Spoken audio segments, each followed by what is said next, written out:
Here's a closer look at this overbed table that was sent for my feedback, and I love how versatile it is and the fact that it can be used in so many different ways around the house. You can basically treat it like a portable desk and move it whatever you need it, your bed, couch, recliner, or even a chair in your office. It was also super simple to put together, which I always appreciate. Everything you need comes in the box, and the setup only took probably less than 10 minutes.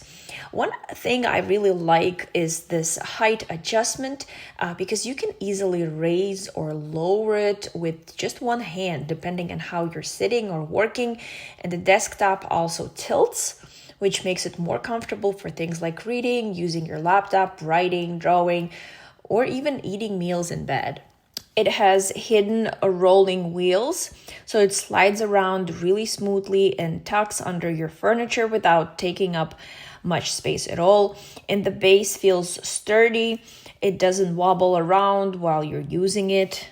I also like the little extra details like the cup holder, pen holder, and headphone hook because they help keep everything organized.